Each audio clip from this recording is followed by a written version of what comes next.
Hi everybody, welcome to this week's Tuesday Talk. It's early Monday morning as I'm doing this, October 9th, Thanksgiving Day here in Canada. So happy belated Thanksgiving to all my Canadian friends. So getting this done super early so that I spent the day cooking yesterday. Today I'm going to be doing more cooking. Most of it I will not be touching, but it's for the kids, so that's the main thing. So I also want to welcome any new members who have joined recently. Please be sure to watch for my Zoom meeting notification. We do a Zoom meeting every Friday, 7 p.m. Eastern Time, where we chat and have lots of laughs, and you can ask questions and so on. So watch for that if you are a member or a new member. What is on my mind this week is movement, and especially for those of us who are in our older years, let's just say, or we are compromised somehow. I have a knee injury that I've been dealing with for quite some time. And some of us have arthritis. Some of us are, at the point where maybe we're using walkers and other mobility aids to get around. And where do you start? So last night I had a live call with Rod from Stay Strong, Live Long, and he said the best place to start is with walking, and I agree with that. And that is one thing I do try to do, even if it's just a short walk every day. Helps if you have a dog. Sometimes they just want to be walked. But even, start by going to the mailbox. If you have one of those postal boxes in your neighborhood, or start by walking to the end of your block and back. Every little bit helps, and the idea is to get up moving. So I've been doing that for a while, and for a while I was going to a 3-day-a-week fitness class that was for seniors, and it was in my old neighborhood. But then moving sort of stopped all that because that was in my last city and it's not here. The other thing that complicated matters was that for I think 12 years I've had a knee issue, and it was because back then I tore my meniscus in 2 places. They did attempt to repair it, but it actually made my knee worse for some reason, and I've never had full mobility with it since then. But to complicate matters, about a week before moving, so this was at the end of July, I fell hard on the injured knee and just have been in, great pain since the end of July. So, didn't really do much other than walking all this time. I was kind of afraid. I thought maybe it was fractured because the pain was quite acute. So to make a long story short, I had an X-ray. I've spoken to my doctor. This was at the end of September, and she gave me the go-ahead. She said it's not fractured. You're going to be in pain for a while. These injuries take time, and especially because this left knee, they did X-rays on both knees. So my right knee is okay, but my left knee has no fracture, but significant arthritis, right around the knee. So she said there is a knee replacement in my future. So I'll deal with that when the time comes. But for now, she okayed me to go back to some exercising and just be careful. So I've been doing that, and about a week after that, I saw Christy from Meeting Wellness talk about her 100 squat a day challenge. I joined in, and I'm doing, today's October 9th. This will be my 9th day. Today I've done 25 squats so far. To get 100 in, I do 25 times 4 sets spread out throughout the day because I really can feel it in my legs. And I'm also doing wall push-ups. So, as well as some other, resistance exercises with some hand weights that I have. But I want to talk about the squats. I did film myself. This was very hard to do. I do not like, showing my body on camera to YouTube, especially exercising. It is not very elegant. But I felt it needed to be done because there's not a lot out there. I managed to find a couple of videos that will be of interest to you. One of them was a video showing squats for seniors at the very lowest level and then progressing up to doing a regular squat.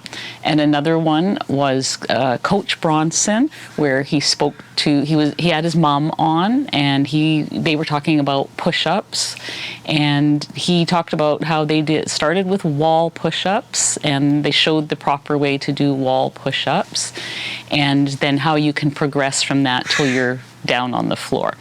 So I am at the wall push-up stage. Now, before I saw Coach Bronson's video, I did the wall push-ups on my own, and I didn't think they were that hard. But then after seeing his video, I realized I was not doing them correctly. So I've had now 4 days of doing them correctly.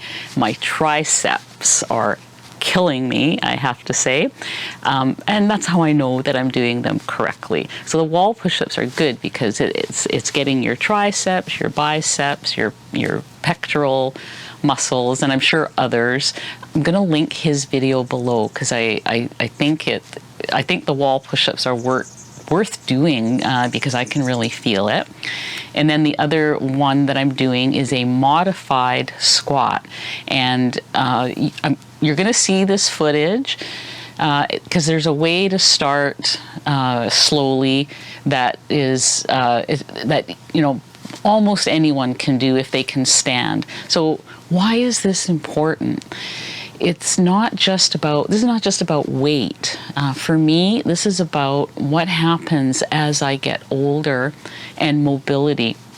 So as many of you know, I did take care of my mother for the last 5 years of her life, but her mobility issues started at my age, for the last 20 years or so, she has not been able to just be sitting in a chair and stand up without leaning hard with all her weight on the kitchen table or whatever was beside her. She was compromised for a good the last 20 years of her life, which is very unfortunate. And that was around the age that I am now. So, I got some glimpses of what my potential future could be.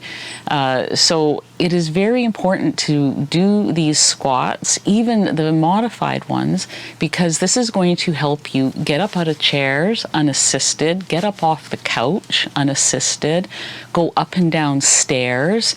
The more we can do now to help us, keep our leg muscles, keep our arm muscles, putting away groceries, pulling things down from a shelf, being able to step on a little stool to reach something. These are all functional things that as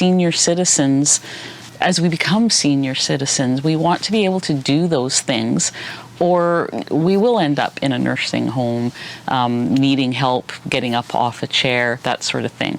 So I'm going to walk you through what you're about to see.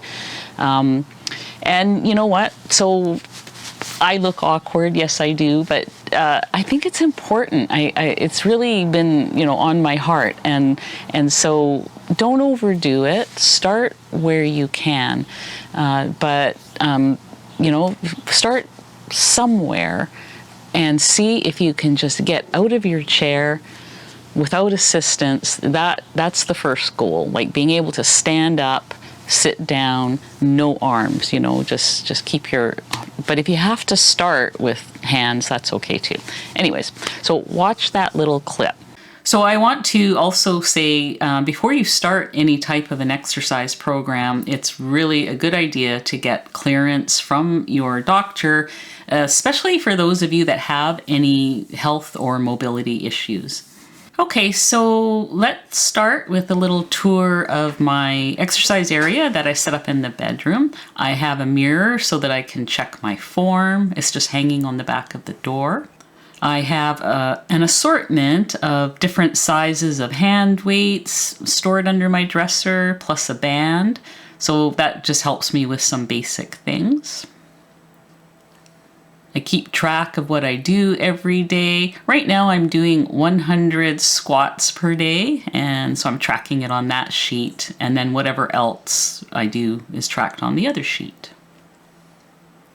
This is the chair that I am using for my modified squats. It's just a regular chair from Costco. So after my knee injury, my first task was to be able to stand up from a chair without using my hands. So that was my first goal, which I achieved fairly easily. If you need support, please feel free to hold on to something else until you feel comfortable standing up without support. You can use a counter, or I'm using the footboard of my bed. So once you can stand up with no hands, say for 25 reps, then you can progress to using a weight. And here I am grabbing an 8-pound weight, and I worked my way up to being able to do 25 of these stand-up sit-downs with holding a weight. Then the next step is being able to do the squat with just without sitting down completely, but still using the chair there to give you support if you need it. And this is kind of where I am right now. I'm trying to work up to 25 squats without the support of the chair. You can also use, a dresser or a counter as support. The chair gives me some security. I feel like I can go a little bit lower if I know the chair is there to catch me just in case, but that's another way to go. Wall push-ups are really good for upper body, and I encourage you to watch the video I've posted down below to get the positioning right. Make sure you keep your arms close to your sides, not spread out. I do 30 of these a day now. Okay, so now you've seen it, and thank you for watching that. I mean, I hope if you're already an exerciser that you just skipped over that, but thank you for watching if you did watch it. Like I said, those videos will be linked below if you're wanting some easy way to get started. I hope this has helped. I hope that it, I sat in Kelly Hogan's class. She has a weekly group coaching class. I sat in that for months while she talked about the benefits of exercise before I ever did my first exercise. And so this is why it was important for me to share this, because sometimes it takes hearing something or seeing an example of someone doing something many times, many months. And if this can be that spark for you, then I'd be thrilled. I'd be thrilled. So let me know how you guys are doing. If you are doing anything, if you need any extra help in getting started, I would love to hear about it. Thank you guys so much for watching today's Tuesday Talk. And to all my Canadian friends, happy Thanksgiving.